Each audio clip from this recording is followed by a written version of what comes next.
Assalamualaikum warahmatullahi wabarakatuh. Selamat sore saudara. Sumatera Barat hari ini kembali hadir menjumpai Anda Rabu 31 Januari 2024 bersama saya Muhammad Irhas Fakhruddin dan saya Brescia Isa. Berbagai informasi akan segera kami hadirkan untuk Anda. Saudara, Sumatera Barat hari ini juga dapat Anda saksikan di YouTube channel TVRI Sumatera Barat dan media sosial TVRI Sumatera Barat lainnya. Dan berikut kita saksikan cuplikan topik utama untuk hari ini.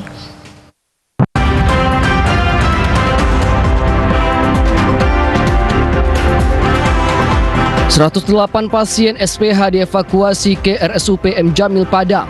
Bitlab 4 Polda Riau melakukan olah TKP ledakan di SPH.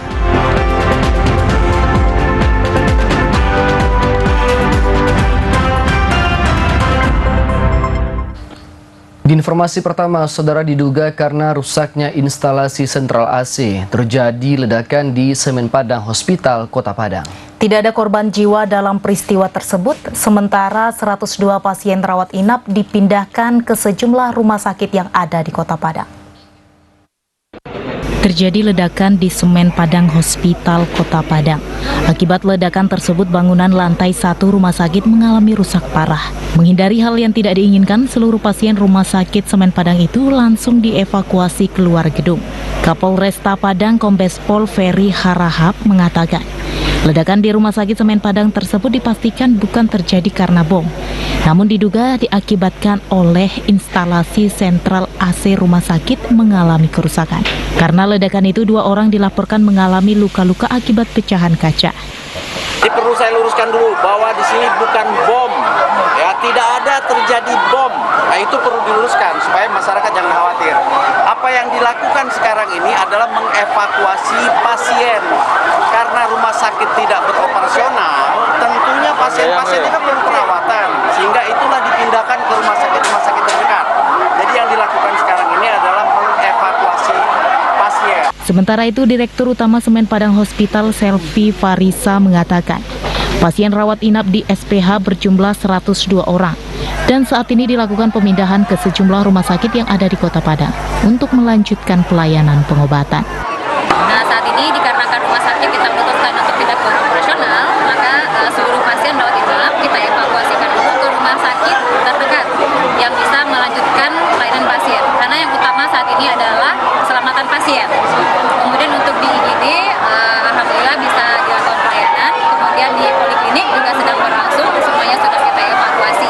Akibat ledakan itu, rumah sakit Semen Padang dinyatakan berhenti beroperasi untuk sementara waktu. Pihak kepolisian menghimbau kepada masyarakat untuk tidak termakan isu hoax akibat peristiwa ledakan di rumah sakit Semen Padang. Redo Jayusman, TVRI Sumatera Barat. Tim Laboratorium Forensik Polda Riau ikut melakukan penyisiran dan olah tempat kejadian perkara pasca ledakan yang terjadi di Semen Padang Hospital. Tim Bitlab 4 Polda Riau memastikan penyebab terjadinya ledakan, mengumpulkan barang bukti, serta memeriksa teknis kriminalistiknya di laboratorium. Tim Laboratorium Forensik Bitlab 4 Polda Riau juga terlibat melakukan penyisiran di tempat kejadian perkara pasca ledakan yang terjadi di Rumah Sakit Semen Padang. Kabitlab 4 Polda Riau AKBP Erik Reza Kola mengatakan, berdasarkan arahan dan perintah dari Puslap 4 Mabes Polri, tim Bitlab 4 Polda Riau akan melakukan olah TKP di Semen Padang Hospital. Tim Bitlab 4 mencoba memastikan penyebab terjadinya ledakan, mengumpulkan barang bukti, serta memeriksa teknis kriminalistiknya di laboratorium. Tim Bitlab 4 Polda Riau yang turun ke lokasi kejadian sebanyak 5 personel, sementara dari tim Puslap 4 Polri juga turun sebanyak 2 personel. Rencananya hari ini kita akan melaksanakan olah TKP. Olah TKP bersama backup dari tim Puslap 4 Baris Krim Polri. Ya, kita akan bisa memastikan kira-kira apa penyebab terjadinya dugaan ledakan tersebut ya. Apakah memang betul dari AC sentral, kita dalami kembali ya, kita cek ya penyebabnya, kemudian kita kumpulkan barang buktinya, nanti kita periksa secara teknis kriminalistik dan laboratoris kriminalistik di lab. Bitlab 4 Polda Riau akan berfokus menyusuri lantai 1 yang merupakan pusat pelayanan dan mengalami kerusakan parah. serta lantai 7 Semen Padang Hospital tempat dugaan awal pemicu ledakan, serta tidak menutup kemungkinan juga memeriksa semua ruangan gedung. Bima Prasetya, Nurul Kolbi, TVRI Sumatera Barat.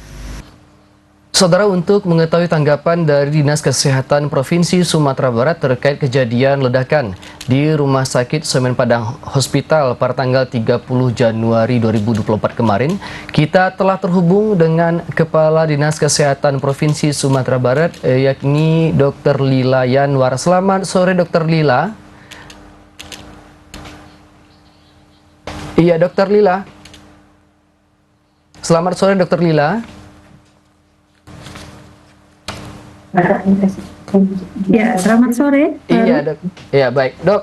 Ini kita ingin mengetahui lebih lanjut bagaimana tanggapan dari Dinas Kesehatan Provinsi Sumatera Barat terkait kejadian ledakan yang terjadi di Rumah Sakit Semen Padang Hospital kemarin sore, Dok. Sorry, diulang lagi, kurang jelas ya, putus-putus. Iya, baik Bu, bagaimana tanggapan dari Dinas Kesehatan Provinsi Sumatera Barat terkait kejadian yang terjadi ataupun ledakan yang terjadi kemarin sore di SPH, Dok? Iya, sorry, kalau saya tidak salah tangkap ini mengenai kejadian yang di SPH ya. Baik, iya benar, Dok. Iya, jadi itu kejadian kan sore kemarin. Ya. Kami dilaporkan bahwa ada kejadian ledakan seperti itu awalnya ya. Ledakan di SPH, kemudian saya langsung konfirmasi ke Ibu Direktur Dr. Risa seperti apa kejadiannya. Itu ada yang bersumber dari AC sentral yang sedang dalam perbaikan, seperti itu kemarin. Nah, tentu yang pertama sekali yang kita tanyakan adalah kondisi tentang apakah ada korban yang terkena langsung dan bagaimana dengan kondisi pasien. Sehingga pada waktu itu disampaikan bahwa karena ledakannya terjadi di lantai 1 di depan poliklinik, itu secara langsung tidak ada yang berdampak kepada pasien maupun petugas. Namun mungkin ada beberapa yang kena lemparan kaca karena kaca yang pecah seperti itu. Nah, bagaimana dengan pasien? Pasien sedang dievakuasi keluar dari gedung. Seperti itu disampaikan oleh Bu Direktur. Kami butuh bantuan rumah sakit untuk menampung yang dievakuasi dan juga ambulans. Nah, begitu disampaikan oleh Bu Direktur, sehingga kami langsung mengkondisikan untuk pengerahan ambulans ke rumah sakit SPH dari beberapa rumah sakit termasuk dari puskesmas, dan juga mengkondisikan rumah sakit penampung pasien untuk evakuasi, yaitu ada di beberapa rumah sakit, tentunya yang utama adalah Rumah Sakit M. Jamil sendiri dan beberapa rumah sakit lainnya, Yosudarso, Siti Rahma, kemudian Rumah Sakit Unan, kemudian Rumah Sakit BMC dan beberapa rumah sakit di sekitarnya. Dan kami koordinasi juga langsung dengan Wadir SDM Rumah Sakit M. Jamil, Pak Dr. Dedi, seberapa banyak yang bisa ditampung di M. Jamil, dan kami sampaikan juga bahwa lakukan langsung pemilahan terhadap berat ringannya penyakit, yang berat dikirim ke M. Jamil, dan kemudian yang lainnya itu dievakuasi ke rumah sakit lain. Nah, kemudian terakhir ada juga beberapa ternyata yang setelah dipilah-pilah lalu ternyata yang memang betul-betul masuk ke rumah sakit evakuasi ada 58 yang ternyata lebih memilih untuk pulang dan besok kontrol kembali itu sekitar 50 orang. Jadi jumlahnya pasien tersebut adalah 108. Demikian Faro. Iya. Baik, Bu Kadis, ini untuk langkah ke depan, karena ini mungkin kejadian yang sangat jarang dan ini pertama kali terjadi di Sumatera Barat ataupun di Kota Padang. Langkah ke depan antisipasi yang diberikan dari Dinas Kesehatan Provinsi Sumatera Barat untuk seluruh rumah sakit yang ada di Sumatera Barat ataupun khususnya di Kota Padang, apa saja nih Bu? Iya, jadi sebenarnya di setiap rumah sakit itu ada yang disebut sebagai bidang penunjang sarana prasarana, yang juga ada unit instalasi pemelihara rumah sakit atau IPSRS yang memang fungsinya adalah untuk melakukan pemeliharaan rutin terhadap semua instalasi yang ada di rumah sakit. Nah, sebenarnya yang akan bertanggung jawab kepada direktur adalah unit IPSRS itu. Dengan adanya akreditasi rumah sakit, maka sebenarnya semua rumah sakit yang beroperasional adalah yang sudah terakreditasi. Semua yang sudah terakreditasi seharusnya juga sudah memiliki unit IPSRS tersebut dan sudah memiliki SOP-SOP untuk itu. Nah, makanya di semua rumah sakit, tidak hanya di Sumatera Barat tentunya, seluruh rumah sakit memang sudah memiliki standar-standar tentang keamanan sarana prasarana yang ada di rumah sakit yang dipelihara secara rutin oleh instalasi pemelihara sarana rumah sakit atau yang kita kenal sebagai IPSRS. Nah, ini di beberapa rumah sakit itu menjadi kontrol yang dilakukan secara rutin. Tidak ada kerusakan, harus ada pemeliharaan rutin untuk itu. Itu himbauan kita sebenarnya. Jadi tentunya dalam hal ini yang paling mengetahui tentang resiko-resiko yang ada adalah unit IPSRS tersebut, yang memang isinya anggotanya juga adalah orang-orang yang mengerti tentang teknis terkait dengan sarana prasarana yang ada di rumah sakit. Demikian, Pak. Ya, baik, Bu Kadis, ini apakah ke depannya akan dilakukan langkah mitigasi ataupun simulasi bencana bagi para tim medis di rumah-rumah sakit yang ada di Sumatera Barat ataupun Kota Padang, begitu, Bu? Iya, secara rutin sebenarnya kita melakukan pembinaan untuk itu ya kepada teman-teman di rumah sakit. Bahkan kami di Dinas Kesehatan Provinsi membentuk yang disebut sebagai tim penjaga mutu pasca akreditasi, yang kita juga minta kita hire dari teman-teman dari organisasi yang melakukan akreditasi rumah sakit begitu. Nah, memang dalam hal ini menyikapi kejadian ini tentunya kami akan meningkatkan secara intens pengawasan terkait dengan instalasi tersebut. Kemungkinan kami akan berkoordinasi juga lebih jauh nanti dengan para teman-teman yang akan secara keahlian bisa membantu kita. Mungkin dari Jamil nanti kita akan minta bantu dari beberapa rumah sakit lainnya untuk membentuk semacam SOP-SOP yang dapat kita pantau dan dapat kita cek secara rutin dari Dinas Kesehatan Provinsi maupun dengan meminta bantuan kepada Dinas Kesehatan Kabupaten Kota setempat.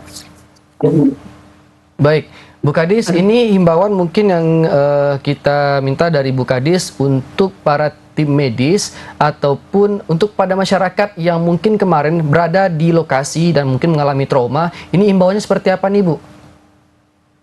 Iya, jadi seperti yang disampaikan oleh Bapak Kapolres, juga kemarin ada Bapak Kapolda, ada Pak Danrem ya. Yang pertama, ya mungkin wajar ya kalau masyarakat kemudian menjadi reaksinya mungkin agak ini ya, karena ini melibatkan pasien, kemudian kita ambulans juga warawiri ya, mengangkut pasien sesegera mungkin ke rumah sakit evakuasi, dan juga ledakannya juga sepertinya cukup keras ya, sehingga mengagetkan orang sekitar, dan isu-isu mengatakan itu ada bom dan sebagainya. Itu reaksi daripada masyarakat. Memang kemarin itu agak ini ya, agak besar ya, banyak yang datang ramai seperti itu ya. Kemudian niung ambulans sepanjang jalan juga menarik perhatian masyarakat setempat. Nah, sudah diklarifikasi secara clear kemarin oleh Bapak Kapolres melalui ini ya, press release dengan media bahwa itu pertama bukan bom. Dan kami juga kemarin sampai malam masih di lokasi. Kami juga melihat ada tim gegana juga yang memeriksakan langsung ke dalam sekitar hampir maghrib ya, memastikan bahwa itu bukan bom. Dan tentunya sementara waktu berarti secara keamanan di Sumatera Barat tidak ada karena teroris dan lain sebagainya ya. Jadi ini murni karena accident Namun demikian penyebab eksidennya pun dari mana ditindaklanjuti oleh pihak kepolisian sampai saat ini dalam bentuk investigasi. Demikian Pak. Baik, terima kasih Bu Kadis atas informasinya dan keterangan untuk kami semua, dan selamat bertugas kembali Bu. Tetap jaga kesehatan dan keselamatan. Ya, terima kasih. Assalamualaikum warahmatullahi wabarakatuh. Waalaikumsalam warahmatullahi wabarakatuh. Baik pemirsa, kita ke informasi selanjutnya. Sebanyak 108 pasien Semen Padang Hospital dievakuasi pasca ledakan yang terjadi pada Selasa sore. 78 pasien diantaranya dirujuk ke 12 rumah sakit lain di Kota Padang, sementara 30 pasien sudah dibawa pulang. Pasca ledakan yang terjadi di Semen Padang Hospital diduga dipicu oleh tabung gas pekerja las yang sedang memperbaiki AC, ada sebanyak 108 pasien rawat inap yang dievakuasi. Corporate Communication Semen Padang Hospital Dr. Dewi Nancy Putri mengatakan, sebanyak 78 pasien diantaranya dirujuk ke 12 rumah sakit lain di Kota Padang, sementara 30 pasien sudah dibawa pulang. 12 rumah sakit rujukan diantaranya RSUP M. Jamil, BMC, Rumah Sakit Hermina, Rumah Sakit Tentara, Rumah Sakit Naili, Rumah Sakit Yos Sudarso, Rumah Sakit Ibnu Sina, Rumah Sakit Siti Rahmah, Rumah Sakit Mutiara Bunda, Rumah Sakit Unan, Rumah Sakit Lenggogeni, dan Rumah Sakit Cici. Pihak Rumah Sakit Semen Padang memastikan tidak ada korban jiwa akibat ledakan yang terjadi, namun sebanyak 18 orang mengalami luka robek dan lecet. Kemudian dirujuk ke rumah sakit sekitar untuk dilakukan penanganan. Saat ini pihak Semen Padang Hospital masih belum bisa memastikan kapan rumah sakit Semen Padang beroperasi kembali karena masih menunggu proses investigasi dari pihak kepolisian. Update terkini ya istilahnya sekarang sedang dilakukan investigasi. Ya, kita memang lagi menunggu lah hasil investigasi dari pihak yang berwenang. Kalau pasien rawat inap kita ada 108. Ada sebagian yang pulang. Ini kita hari ini lagi mau koordinasi ke masing-masing rumah sakit yang kita lakukan rujukan kemarin untuk koordinasi bagaimana kondisi terakhir dari si pasien. Pihak Rumah Sakit Semen Padang juga mendirikan posko layanan informasi bagi keluarga pasien maupun masyarakat yang membutuhkan layanan informasi lanjutan pasca ledakan. Bima Prasetya, Nurul Kolbi, TVRI Sumatera Barat. Saudara, RSUP M. Jamil Padang menerima 12 pasien rawat inap dan 2 orang yang menjadi korban dari ledakan di Rumah Sakit Semen Padang. RSUP M. Jamil juga mengaktifkan tim kesiapsiagaan bencana pasca ledakan di Semen Padang Hospital yang menyebabkan terganggunya aktivitas pelayanan pasien di rumah sakit tersebut. Rumah Sakit Umum Pusat RSUP M. Jamil Padang mengaktifkan tim kesiapsiagaan bencana akibat terjadinya ledakan di Semen Padang Hospital pada Selasa sore yang mengakibatkan terganggunya aktivitas pelayanan pasien di rumah sakit tersebut. RSUP M. Jamil Padang sudah menerima sejumlah pasien rawat inap dan korban ledakan, termasuk menerjunkan langsung tim kesiapsiagaan ke lokasi kejadian. Direktur Utama RSUP M. Jamil Padang Dr. Dovi Janas mengatakan, pihaknya turut prihatin dengan peristiwa yang terjadi di Semen Padang Hospital. Saat ini kondisi di RSUP M. Jamil Padang masih terkendali, baik tenaga medis maupun ruang rawatan. Ada 14 pasien rujukan dari Semen Padang Hospital yang diterima, diantaranya 2 korban ledakan dengan kondisi ringan, serta 12 pasien yang dirawat dengan rawatan spesifik di M. Jamil. Ini sangat terkendali, di mana kita menerima ada 14 rujukan dari Rumah Sakit Semen Padang Hospital, di mana 2 korban ledakan, dan ini kita nilai sudah asesmen dalam keadaan ringan. Kita bisa rawat, dan selebihnya 12 orang adalah pasien-pasien yang memang kita kondisikan ke M. Jamil ini dengan perawatan yang spesifik untuk layanan di Rumah Sakit M. Jamil.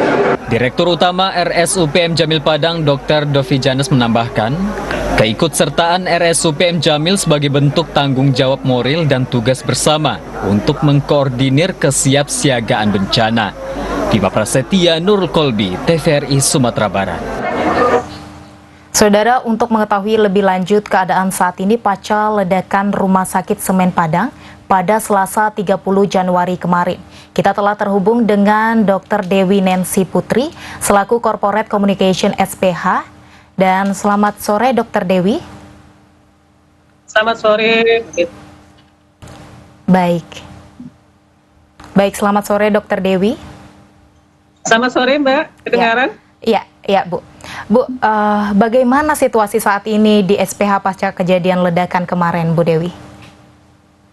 Ya, untuk hari ini kita sedang melakukan investigasi ya, yang tim polisian sedang melakukan investigasi dalam hospital.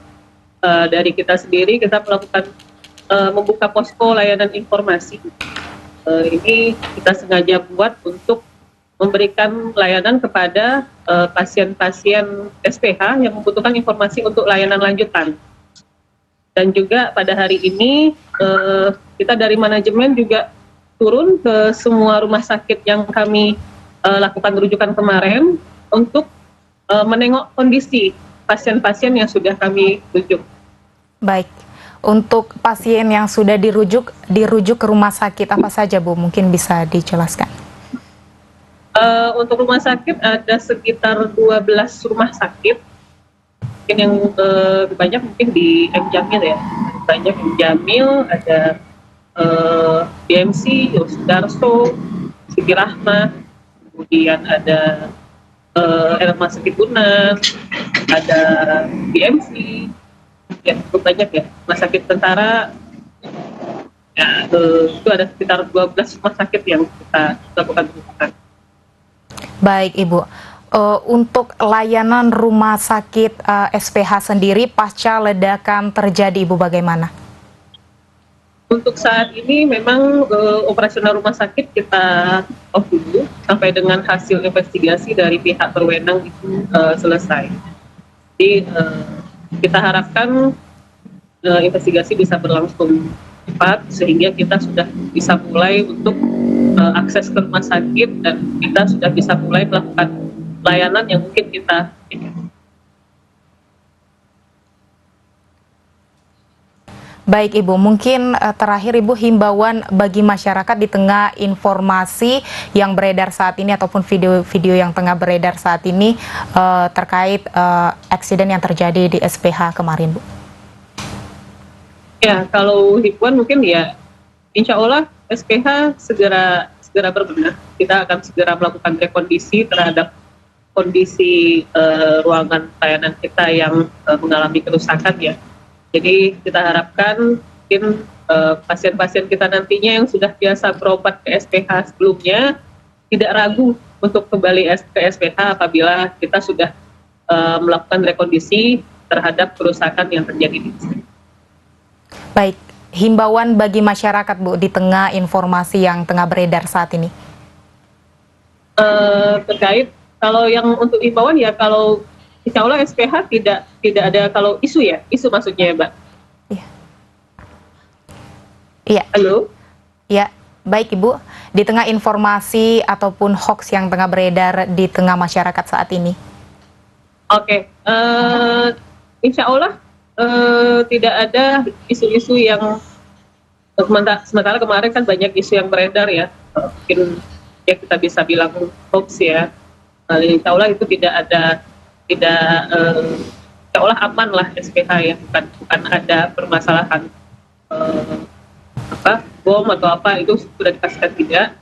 Dan istilahnya kalau dari SPH juga akan berikan untuk perbaikan internal kami tentu akan kami lakukan.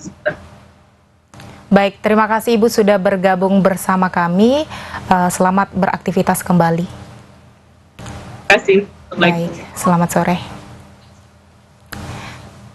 Ya, Saudara, Kejaksaan Negeri Padang menahan 2 tersangka dugaan tindak pidana korupsi di SMK Pertanian Padang. 2 tersangka yang ditahan merupakan mantan kepala sekolah dan mantan wakil kepala sekolah di Sekolah Menengah Kejuruan SMK Pertanian Pembangunan Negeri Padang, di mana keduanya melakukan tindak pidana korupsi dana program Pusat Keunggulan. Kejaksaan Negeri Padang akhirnya menahan 2 tersangka berinisial S selaku mantan kepala sekolah dan HG selaku mantan wakil kepala sekolah di Sekolah Menengah Kejuruan Pertanian Pembangunan Negeri Padang. Kasih Intelijen Kejari Padang Afriandi menjelaskan, Kedua tersangka memiliki peran masing-masing, yakni tersangka S kepala sekolah menandatangani kesepahaman dengan Kementerian Pusat, sementara HG wakil kepala sekolah melaksanakan semua kegiatan sehingga menimbulkan kerugian negara sebesar 257 juta rupiah. Kasus korupsi yang dilakukan oleh dua tersangka tersebut berawal dari tahun 2021 hingga 2022. SMK Pertanian Pembangunan Negeri Padang mendapatkan bantuan dana yang bersumber dari Kementerian Pendidikan, Kebudayaan, Riset, dan Teknologi. Dari penggunaan tersebut terjadi penyimpangan dengan adanya modus pembangunan fisik, ada ruangan yang tidak bisa dipertanggungjawabkan. Kita melakukan penahanan 2 orang, yaitu kepala sekolah, mantan kepala sekolah, dan mantan wakil kepala sekolah. Periode Pak? Periode tahun 2022. Dalam kasus apa mereka ini Pak? Dalam kasus penyelewengan anggaran dana pusat sekolah unggul dari pusat. Jadi anggaran tersebut sudah diselewengkan, tidak sesuai dan tidak tepat sasaran. Berapa disenat tepatnya? Lebih kurang 257.232.000 rupiah. Untuk kedua tersangka dikenakan pasal 2 dan 3 Undang-Undang Tindak Pidana Korupsi, ancaman hukuman di atas 5 tahun penjara. Kasih Intelijen Kejari Padang juga mengimbau pihak sekolah untuk tidak pernah berbuat curang saat mendapatkan bantuan, sebab pihaknya akan memantau setiap bantuan yang diterima pihak sekolah. Jika ada penyimpangan, maka akan dilakukan penyidikan. Demikian laporan Tua Saman Siregar, TVRI Sumatera Barat. Usai jeda berikut kami akan kembali dengan sejumlah informasi menarik lainnya, di antaranya tentang sejumlah masyarakat manfaatkan pasir bekas erupsi. Informasi selengkapnya sesaat lagi. Tetaplah bersama kami.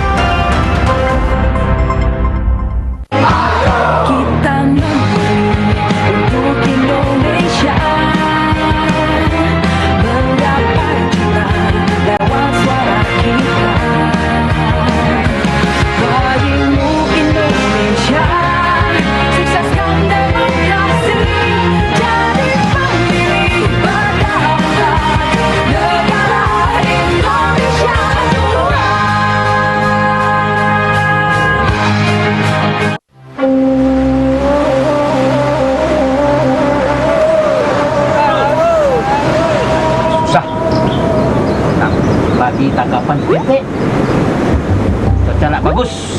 Abu yang banyak pagi tadi. Sama Pak Mai, Pak Mai. Apa lah? Kita ini kan mau pemilu nih Bapak. Ya betul bulan 2. Mana kalau kita pilih pemimpin yang pro nelayan? Coba. Setuju ya. Assalamualaikum. Waalaikumsalam. Tadi kedengaran ngomong-ngomong tentang pemimpin. Kenapa susah? Kalau saya pilih aja yang ini. Saya? Yang ini. Oh yang ini. Ya. Kalau saya enggak itu Pak. Apa itu janji-janji yang ada? Kita perlu milih pemimpin yang pro nelayan ya Pak Mai ya. Pemimpin yang ini berubah semuanya, memperhatikan rakyat, memperhatikan nelayan, itu maunya. Alah, cuma janji-janji itu Pak Adang, nggak ada buktinya. Mana buktinya? Ayo kita buktikan saja nanti 14 Februari. Ayo, siapa takut? Ayo.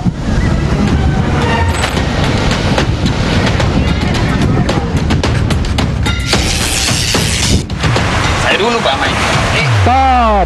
Stop, anak muda. Bapak, jadikan pemilu ajang persaingan sehat, bukan permusuhan. Ayo, sukseskan pemilu tahun 2024. Pemilu damai, bangsa bersatu.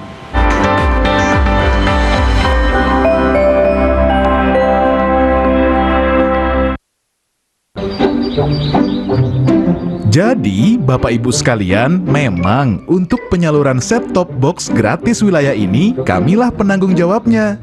Benar, LPS lah yang berkomitmen menyediakan bantuan STB untuk rumah tangga miskin. Perkiraan jumlah rumah tangga miskin 6,7 juta. Ini sesuai PP 46 tahun 2021. Kominfo pun juga ikut dalam penyaluran STB. Pemerintah mempersiapkan sekitar 1 juta bantuan STB. Walah, jadi wilayah ini tanggung jawab TV swasta. Iya. Nah, jika Bapak Ibu ingin memantau info penyaluran STB, bisa lihat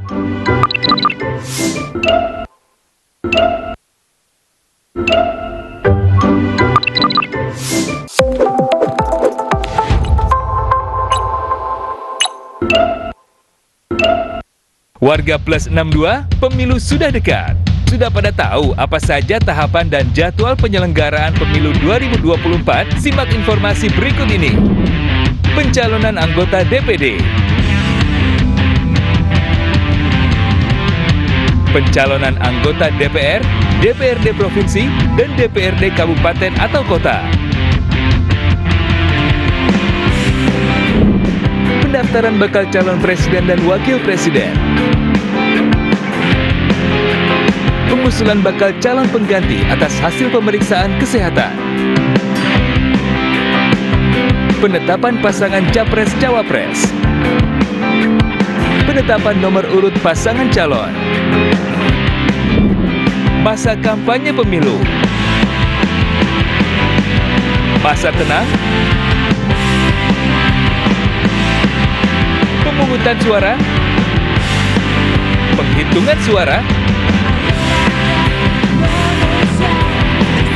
Rekapitulasi hasil penghitungan suara. Suara rakyat, suara pemilu.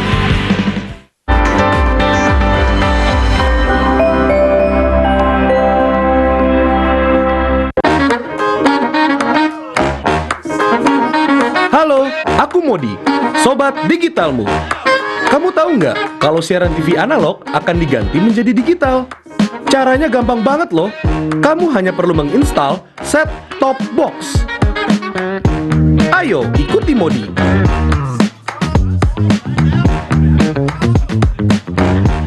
Siaran TV digital membuat gambar televisimu menjadi lebih bersih.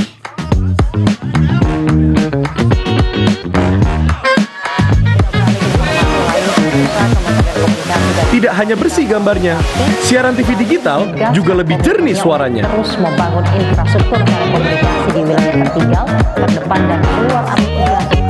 Selain membuat gambar lebih bersih dan suara lebih jernih, teknologi TV digital juga lebih canggih. Ayo, kita kembali ke lab. Ayo, segera bermigrasi ke siaran TV digital. Bersih gambarnya, jernih suaranya, canggih teknologinya.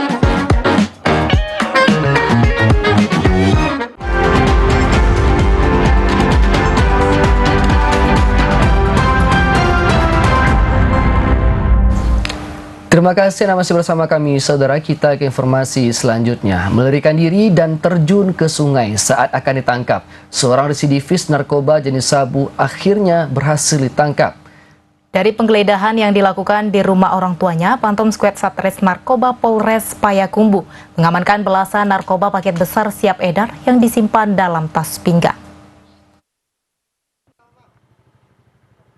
Seorang residivis narkoba bernama Ziko Ardiles, panggilan Ziko, 39 tahun, warga Kelurahan Tiakar, Kecamatan Payakumbuh Timur, Kota Payakumbuh, nekat terjun masuk batang agam di kawasan Rana Kelurahan Koto Koca, Kubu Tapak Rajo, Kecamatan Payakumbuh Utara, saat dikejar anggota Phantom Squad Satres Narkoba Polres Payakumbuh.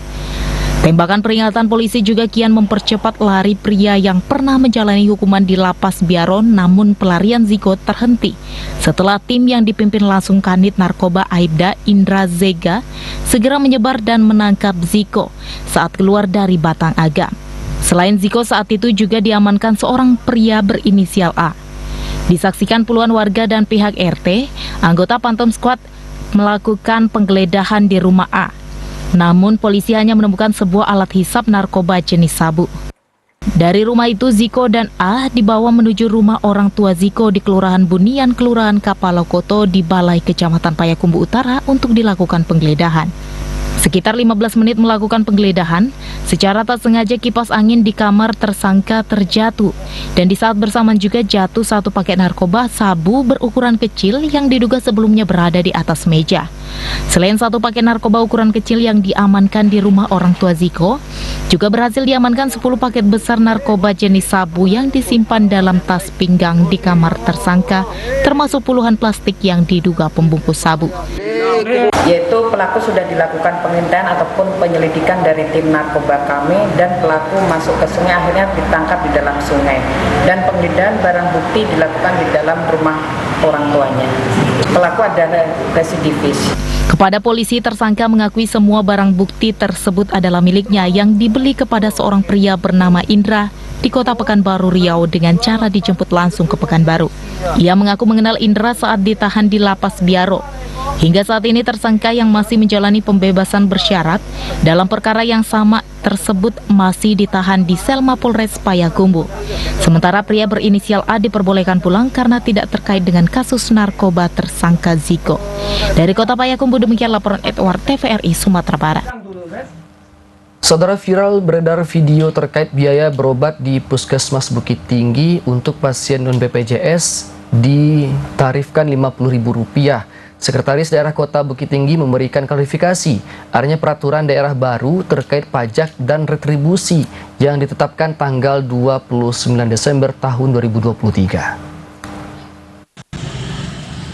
Pasca viralnya keluhan masyarakat non-BPJS di media sosial terkait pembayaran layanan di puskesmas sebesar Rp50.000 beberapa waktu hari yang lalu, pihak pemerintah daerah membenarkan hal tersebut dan memberikan tanggapan adanya peraturan daerah baru yang menyangkut pajak dan retribusi di Kota Bukit Tinggi. Martia Swanto, Sekretaris Daerah Kota Bukit Tinggi, menyampaikan terkait pembayaran non-BPJS di seluruh puskesmas yang ada di Kota Bukit Tinggi tercantum dalam Peraturan Daerah Nomor 8 Tahun 2023 yang berlaku dari tanggal 29 Desember tahun 2023.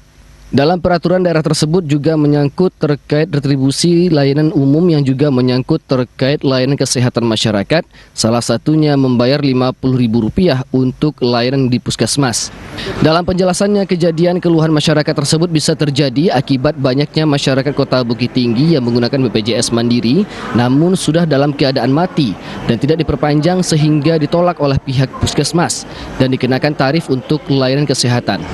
Namun pihak pemerintah juga tetap memberikan layanan berobat gratis kepada masyarakat bagi BPJS yang ditanggung pemerintah dan maupun BPJS Mandiri yang masih aktif. Sementara itu, pemerintah kota juga meminta masyarakat yang menggunakan BPJS yang berakhir masa kepesertaannya untuk bisa kembali mengaktifkannya dan bisa melaporkan ke pihak petugas atau sosial agar bisa kembali mendapatkan layanan gratis dan tidak terjadi kejadian serupa. Pemerintah Kota Bukit Tinggi mulai menggunakan perda terbaru tentang pajak dan retribusi daerah, yaitu Perda Nomor 8 Tahun 2023. Perda Nomor 8 Tahun 2023 ini mengatur secara keseluruhan yang menyangkut dengan pajak dan retribusi daerah. Di dalamnya termasuk ada retribusi tentang jasa layanan umum. Lalu menyangkut dengan jasa layanan umum itu, di dalamnya ada beberapa jasa, termasuk di situ jasa layanan kesehatan. Nah, itu sudah diatur dan salah satunya menyangkut dengan retribusi berobat di puskesmas. Berapa besarnya? Benar apa yang disampaikan hari ini, Rp50.000. Martia Swanto juga mengimbau kepada masyarakat untuk tidak cemas karena saat ini pemerintah Kota Bukit Tinggi sudah menginstruksikan untuk anggota BPJS Mandiri bisa dialihkan ke kuota yang disediakan Pemko. Tetapi pemerintah berharap agar masyarakat yang berekonomi berkecukupan tetap menggunakan BPJS Mandiri agar BPJS yang disediakan pemerintah daerah bisa tepat sasaran. Dari Kota Bukit Tinggi, Jeffrey Wahyudi, TVRI Sumatera Barat melaporkan. Saudara, masyarakat Kampung Tenggo di Kecamatan Sungai Brame, Kabupaten Pasaman Barat butuh akses dan layanan kesehatan. Selama ini masyarakat harus menempuh jarak sekitar 20 km untuk mendapatkan akses layanan kesehatan di pusat kecamatan.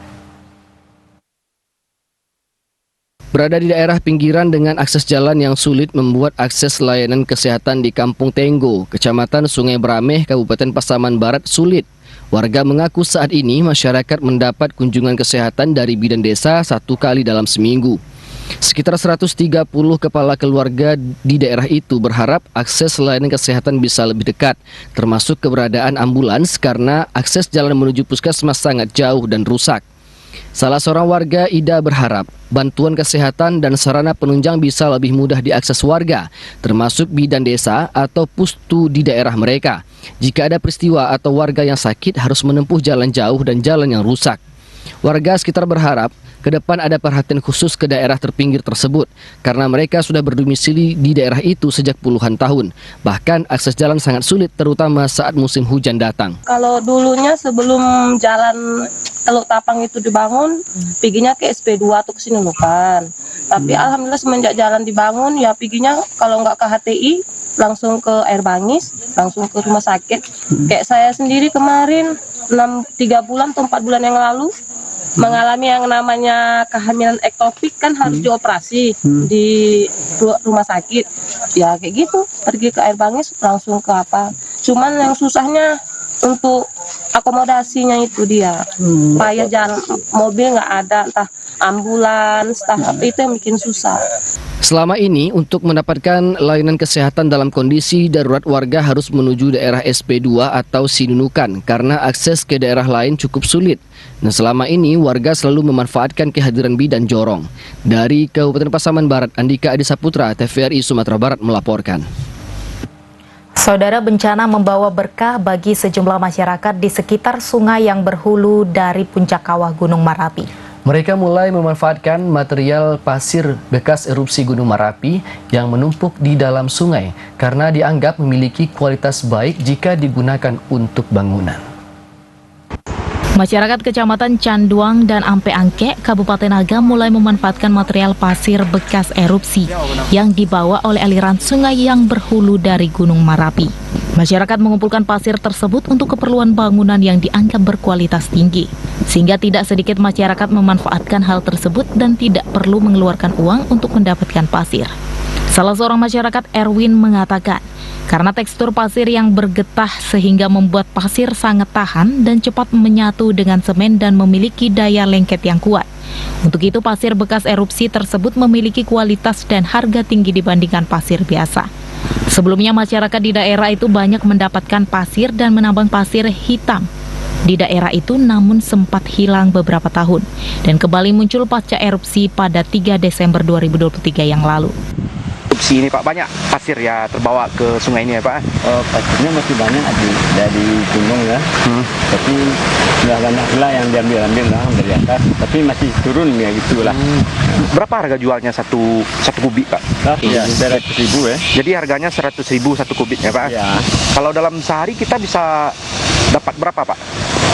Kita bisa 2 mobil pickup lah. 2 mobil pickup ya Pak? Gitu. Dan pasirnya sampai sekarang masih terus ya Pak? Terus mengalir gitu. Sementara itu, ahli tanah asal Universitas Andalas, Profesor Dian Fiantis, menyampaikan meski banyak menimbulkan kerugian, erupsi Gunung Merapi juga bisa berdampak baik bagi tanah dan juga masyarakat. Seperti pasir hitam yang bisa digunakan untuk bangunan, juga tanah bekas erupsi dari abu vulkanik lereng gunung itu yang nantinya akan menjadi tanah yang kaya akan unsur hara dan subur. Ia juga menyampaikan nantinya tanaman masyarakat yang saat ini merugi akibat abu akan mendapatkan hasil panen yang bagus setelah selesai erupsi. Letusan gunung api ini bencana membawa berkah. Kenapa bencananya? Ya bencana saat abu gunung ini terjadi itu bencana bagi seluruh orang dan seluruh ekosistem. Tapi berkahnya abu gunung ini baik yang kelas vulkan ataupun yang dari mineral primer kristalin lainnya merupakan bahan induk tanah. Ketika kita bercerita bahan induk tanah, dari material inilah nantinya akan menjadi tanah-tanah yang subur di sekitar gunung api. Erwin juga menambahkan saat ini meski kondisi air yang sudah tidak bisa lagi digunakan untuk tumbuhan, namun material pasir yang bagus bisa dimanfaatkan masyarakat. Bahkan banyak yang datang dari luar kota untuk mengambil pasir tersebut. Dari Kabupaten Agam, Zefri Wahyudi, TVRI Sumatera Barat melaporkan. Saudara, berikut kita ikuti informasi terkait tahapan pelaksanaan pemilu serentak tahun 2024 dalam segmen Cerdas Memilih.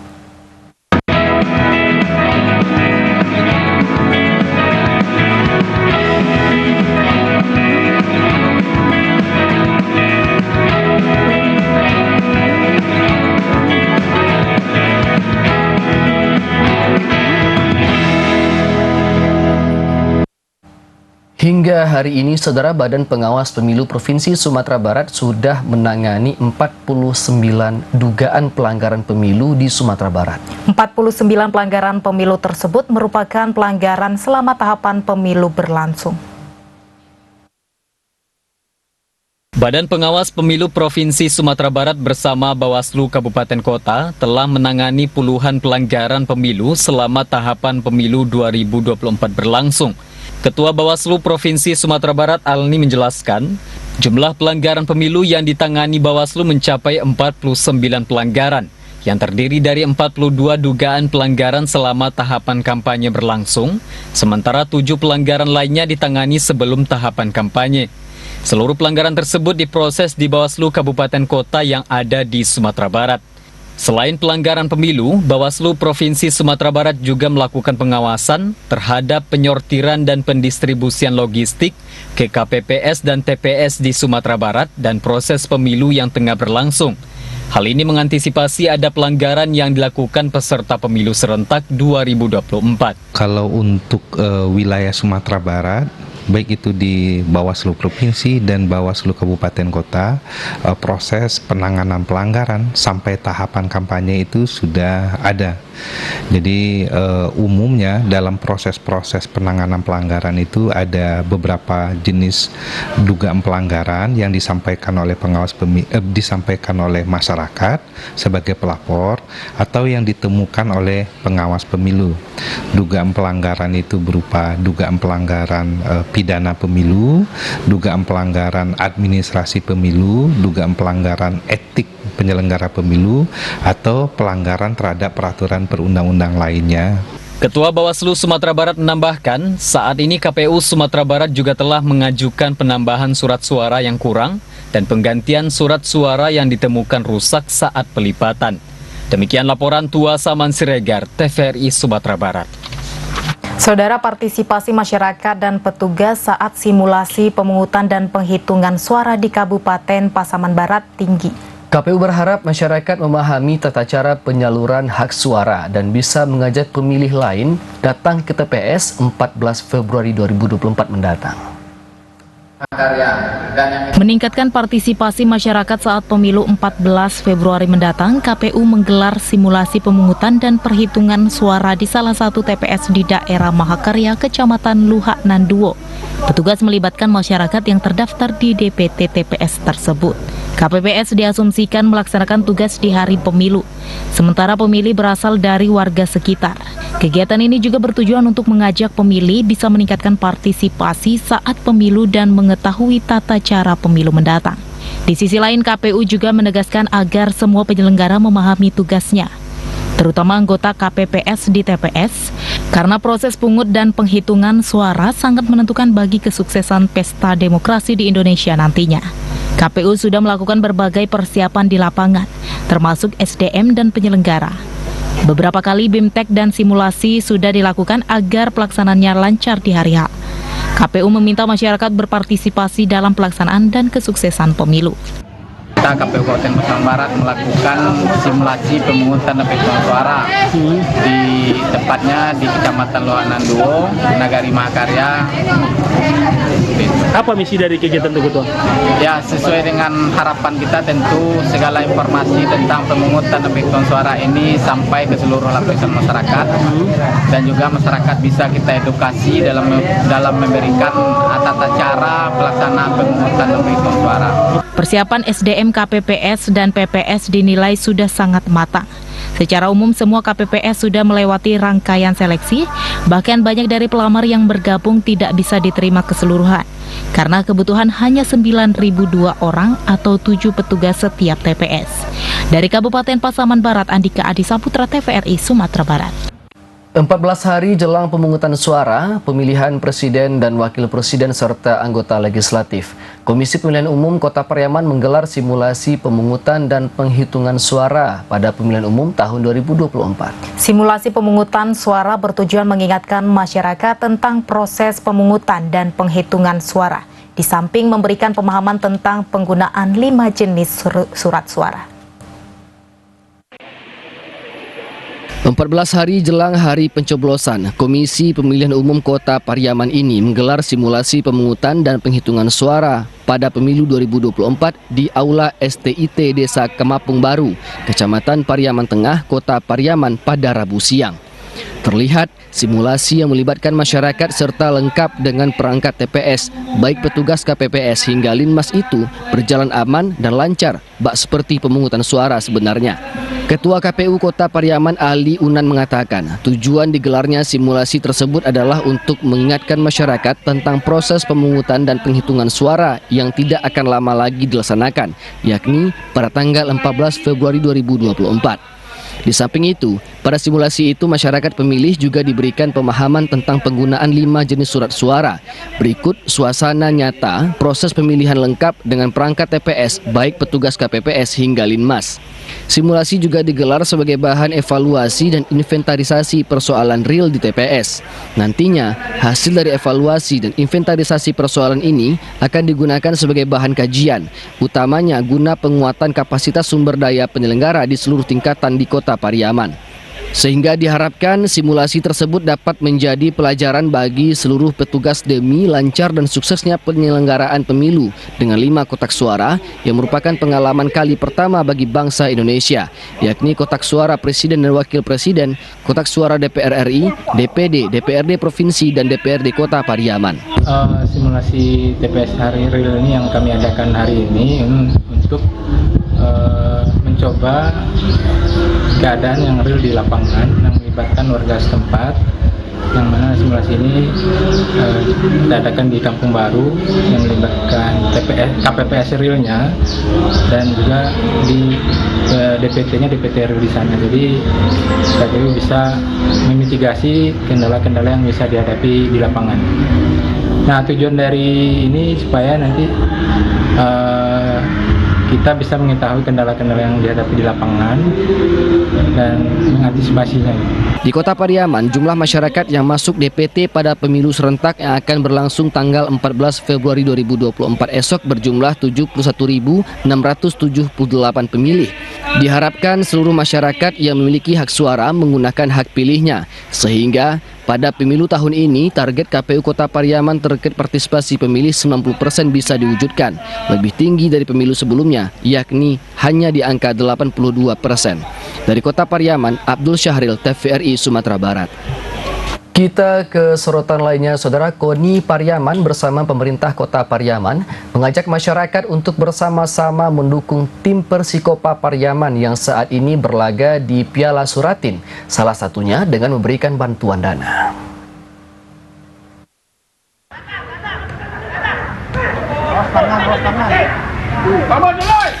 Saat ini tim sepak bola Persikopa Pariaman terus melanjutkan perjuangan untuk menggapai babak final pada Piala Suratin U17 tingkat nasional yang digelar di Surabaya, Provinsi Jawa Timur.